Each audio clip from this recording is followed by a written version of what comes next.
Finally, a leader came to the throne that combined political astuteness with sensitivity towards the Creator. Not only did Josiah continue the policies of his father Hezekiah, another popular king, but he also initiated a religious reform unmatched during the period of the divided kingdom. Yet, during a significant military attack, King Josiah died an untimely death. According to the historian of 2 Kings, no other king would rise to match the level of Josiah's success, and eventually the Babylonian captivity began. One might expect that all hope was lost, and a reading of the remainder of 2 Kings seems to imply this. Nonetheless, as Jen-Hee Han will emphasize, it is clear that the presence of God remained with the people of God, preserving a final word of hope. One of the enduring messages of this text is that our hope always resides in the continual presence of God and not in the performance of any political leader. The latter days of Judah leading up to the exile have a shape of a downward spiral in which the nation is being pulled into the vortex of a violent destruction. On this steep slope to destruction, the history of Judah witnessed the rise of one bright star that lit up the dark world of impending doom and the exile. It was King Josiah. Josiah came to the throne in 640 BCE as a young king of 8 years old after two of the worst kings in Judean history, Manasseh and Amon. Manasseh tried to undo the reforms Hezekiah, his father, had initiated. Manasseh topped the sins of the past kings by introducing the worship of other gods inside the very temple of Jerusalem, in which God had chosen to make the divine name dwell. Amon turned out to be a carbon copy of his father, only to be assassinated by his own courtiers in the 2nd year of his reign. When the dynasty of David hung on the balance, the people of the land, Haaretz, probably landed gentry, emerged to the scene, executed the assassins, and put Josiah, the young king, on the throne. In the 18th year of Josiah's reign, that is in 622 BCE, in the course of temple repair, possibly temple cleansing, a scroll containing the book of the law was discovered. Josiah responded to the contents of the book with contrition and launched the most sweeping reform in the history of Israel ever on the basis of this newly discovered book of the law. Along with King Josiah, the whole nation renewed its covenant with the Lord to keep the commandments in the book of the law, now as the book of the covenant. Josiah purged all the alien cultic objects from the temple of Jerusalem. He demolished the local sanctuaries called the Bamot, high places, and removed the cultic functionaries throughout Judah. Under Josiah, Jerusalem once again became the center of worship in the nation, a place the Lord chose for God's name to dwell. Josiah's reform involved political expansion. He took his reform beyond the borders of Judah. He dismantled the high place at Bethel that Jeroboam, the first king of the northern kingdom, built after the division of the united monarchy in 922 BCE. Josiah removed all the high places in Samaria and the priests of the local sanctuaries in the former kingdom of Israel, now under Assyrian control. Josiah's action was tantamount to the declaration of independence from Assyria. Upon his return to Jerusalem, Josiah celebrated the national Passover in accordance with the Book of the Covenant in a manner that had never been done before. With the national celebration of Passover, Josiah revitalized the historical memory of God's deliverance from the bondage of Egypt. Under Josiah, Judah regained religious vitality and love for the Torah once again. All this was made possible by the discovery of the Book of the Covenant in the temple. The kind of reforms Josiah launched suggest that the Book of the Law was some form of the Book of Deuteronomy. For example, where can one read of a special emphasis on the blessings of the covenant and the threat of punishment for the breach of the covenant? Deuteronomy. Where can one find mention of the central place of worship where the Lord God will choose? Deuteronomy. According to the book of Exodus, the Passover is to be celebrated at home. So, what book prescribes the celebration of the Passover at the place that the Lord your God will choose as a dwelling for his name? Deuteronomy. The substance of Josiah's reform fits so well with the teachings of Deuteronomy that it is dubbed the Deuteronomistic reform.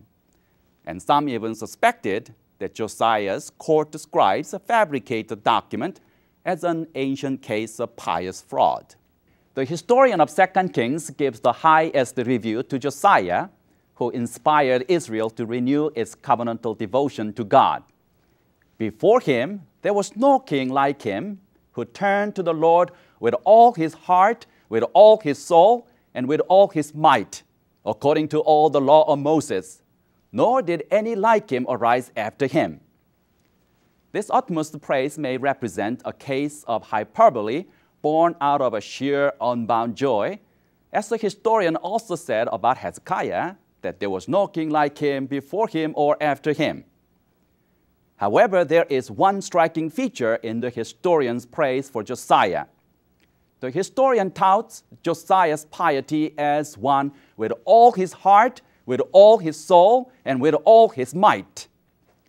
When a similar phrase appears elsewhere in the Bible, it is a doublet like, with all your heart, with all your soul. This a triple devotion of all heart and all soul and all might is found nowhere else in the entire Old Testament except in the Shema in Deuteronomy chapter 6. Hear, O Israel, the Lord is our God, the Lord alone. You shall love the Lord your God with all your heart, with all your soul, and with all your might. This suggests that from Deuteronomy all the way to 2 Kings, there was only one person who loved the Lord with all his heart, with all his soul, and with all his might, as the Torah commanded. That was King Josiah. In 609 BCE, Josiah learned that Pharaoh Necho II was marching through Canaan to Mesopotamia under the pretext of assisting its former ally, Assyria. By that time, Assyria is all but gone, and Necho is more interested in having a part in post-Assyrian international politics of the known world than helping anybody. Josiah went out to Megiddo to stop Necho and was killed in the Battle of Megiddo. With the death of the king, the reform came to an abrupt end. The pious king's death dealt a terrible blow to the momentum of the Josianic Renaissance. The tragedy also proved to be a theological conundrum. How could God let such a good king as Josiah die so abruptly?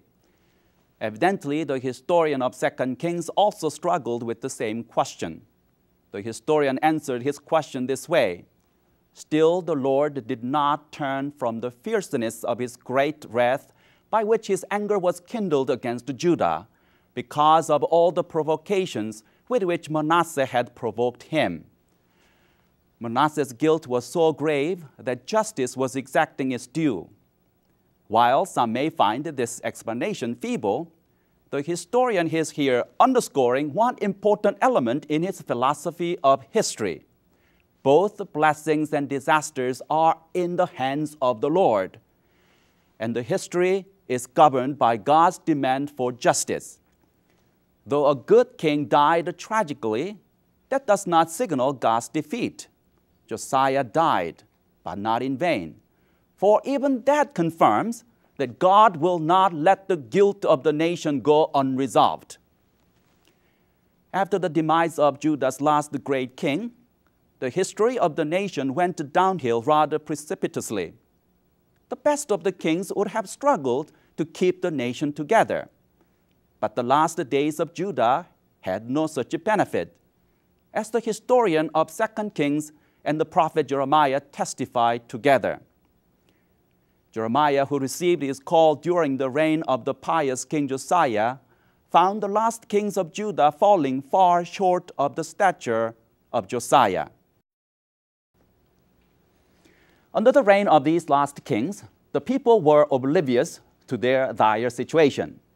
Instead, they were insulated by a false sense of security, saying, "Peace, peace," when there was no peace. The people believed that the temple would provide protection and chanted, "This is the temple of the Lord, the temple of the Lord, the temple of the Lord." In unequivocal terms, Jeremiah declared the destruction of a people who would not change their behavior. Without a clear vision, these final kings conducted suicidal, opportunistic diplomacy, switching allegiance between Egypt and Babylon. When Zedekiah, the last king of Judah, made the wrong calculation in this game of international cat and mouse and revolted against Babylon, Nebuchadnezzar came down hard. And after a 3-year siege, the city of Jerusalem was overrun. As Jeremiah and other prophets had warned, the time of judgment finally came to Jerusalem in 587 BCE. The temple was burned down and the city was destroyed. King Zedekiah had to witness the death of his sons and was taken into exile, blind and chained. The Babylonians carried away the vessels of the temple and deported the leadership and skilled classes of the population, leaving behind the poorest of the land. The prophecy of doom came true.